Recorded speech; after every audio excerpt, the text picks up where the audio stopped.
Ketika ngajinya hanya untuk mengumpulkan orang banyak saja, sudah disiapkan makan, pokoknya orang harus datang banyak ke pengajian ini.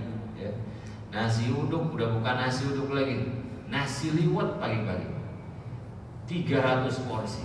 Wah, sudah disiapkan. Begitu sudah disiapkan, orang sakit semuanya satu RT.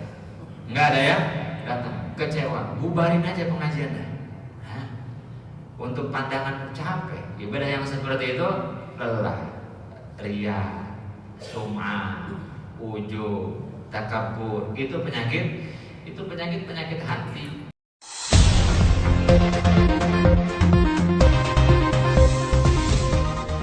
Ada kekhawatiran. Yang kedua adalah ibadahlah dengan hati. Ibadahlah dengan hati. Jangan hanya dengan jasad saja. Jangan hanya dengan anggota tubuh saja. Hati kita juga harus iman. Hati kita harus juga ibadah kepada Allah Subhanahu wa taala. Maka dalam agama sering-sering kita disuruh apa? Ibadahlah yang ikhlas. Ibadah yang ikhlas. Karena orang-orang yang istiqomah itu hanya orang-orang yang ikhlas. Kalau ikhlas itu adalah ibadah yang terbebas dari kepentingan duniawi, maka orang-orang yang bisa istiqomah dalam ibadah dalam iman adalah orang-orang yang beribadahnya terbebas dari kepentingan dunia. Kalau masih ada kepentingan dunia, ya temporer ibadahnya, ya sesaat ibadahnya. Ketika harapan dunianya tidak terpenuhi, ibadahnya hilang, ibadahnya tanggal. Wa ma umiru illa liya'budullaha mukhlishina lahuddin. Orang-orang ikhlas doang yang sampai amalnya kepada Allah Subhanahu wa taala, yang sampai amalnya sampai akhir hayat. Kalau ibadah hanya kepentingan dunia, lelah, capek banget. Wah, saya akan buktikan bahwa saya juga bisa sholat subuh berjamaah. Biar tetangga yang biasa sholat itu melihat juga saya sholat di sop pertama. Berjuang, malamnya begadang, kopi 2 cuntang, pengen sholat subuh, membuktikan kepada tetangga. Pasti dia ada di sop pertama, tetangganya sakit, nggak sholat berjamaah. Gagal total. Ketika ngajinya hanya untuk mengumpulkan orang banyak saja, sudah disiapkan makan, pokoknya orang harus datang banyak ke pengajian ini. Nasi uduk udah bukan nasi uduk lagi, nasi liwet pagi-pagi 300 porsi. Wah, sudah disiapkan. Begitu sudah disiapkan, orang sakit semuanya satu RT. Nggak ada ya datang, kecewa, bubarin aja pengajiannya. Untuk pandangan capek, ibadah yang seperti itu lelah, ria, sum'ah, ujub, takabur, itu penyakit hati. Maka kata Nabi Muhammad SAW, alaina fil jasadi mudghah, idza salaha salaha sairul jasad, wa idza fasada sairul jasad.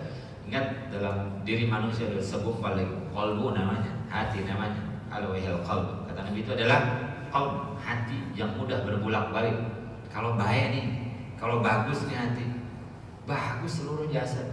Jangankan batu ini ya, zahiriyah bagus, ibadah bagus, ketaatan bagus. Kenapa? Qalbunya bagus. Qalbunya bagus. Tapi kalau qalbunya rusak, hatinya rusak, apa yang diharapkan? Dalamannya kropos, zahirnya juga seperti itu. Yang tidak bisa istiqomah di dalam ibadah. Maka penting sekali ibadah ini lillah. Bahkan ketika para sahabat Nabi Muhammad SAW, ketika Rasulullah wafat, apa kata Abu Bakar? Apa kata Sayyidina Abu Bakar As-Siddiq? Kata Sayyidina Abu Bakar As-Siddiq, siapa orang yang ibadahnya karena Muhammad, karena Rasulullah, sesungguhnya Rasulullah wafat. Rasulullah, banyak orang yang murtad lagi, ya. Orang yang berimannya, ibadahnya karena Muhammad, sesungguhnya Muhammad wafat. Nabi Muhammad wafat. Tetapi siapa orang yang ibadahnya karena Allah Subhanahu wa taala, wa huwa hayyun la yamut.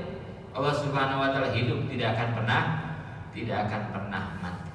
Maka kebebasan, kemerdekaan hidup dan ketenangan beribadah hanya untuk orang-orang yang ikhlas, orang-orang yang bisa menata hatinya, membebaskan diri dari ikatan-ikatan duniawi. Ya. Maka juga jangan karena dunia, jangan karena, bukan apa-apa. Orang kalau ibadah iman, ibadahnya karena dunia mah pasti berubah. Dunia pasti berubah, dunia pasti fana, dunia pasti hilang, dunia pasti berganti. Ya. Kalau ibadahnya karena senang, karena kaya, hari ini kaya, besok miskin kan? Kalau ibadahnya karena pengen sembuh, pengen sehat, hari ini sehat, besok sakit kan? Terus berganti. Sementara tadi konsepnya adalah kita beragama sampai mati, ibadah kita sampai mati. Maka mudah-mudahan kita dianugerahkan oleh Allah Subhanahu wa taala hati yang luas, ya, hati yang bahagia, hati yang tenang. Makanya kita jangan naif dalam hidup ini. Dalam hidup jangan. Kapan kita bekerja untuk akhirat, kapan kita bekerja untuk dunia? Apakah orang-orang soleh itu hanya bekerja untuk akhirat? Enggak. Ketika pekerjaan dunia enggak ada masalah. Kita mengharapkan balasan dunia, enggak ada masalah sama sekali. Jangan semuanya saya mah pokoknya hidup karena Allah saja, dagang juga karena Allah, terserah mau harganya berapa, biar Allah yang balas. Enggak gitu juga. Ketika beribadah, beriman lillahi, semata-mata karena Allah Subhanahu wa taala. Ketika kita bermuamalah, enggak ada masalah, ada tujuan-tujuan dunia. Dagang untuk kaya, kerja untuk sukses, enggak ada masalah. Saya mah kerja juga, ibadah aja. Kenapa Pak motivasi kerja ibadah? Gaji-gaji jangan. Gak ada masalah. Bab itu gak ada masalah. Kita dagang pengen untung, masalah gak? Gak ada masalah. Ya. Kita bekerja pengen mengharapkan gaji yang tinggi, boleh gak? Gak ada masalah. Karena urusan dunia. Yang gak boleh itu adalah urusan akhirat kita tukar dengan dunia. Itu yang gak boleh.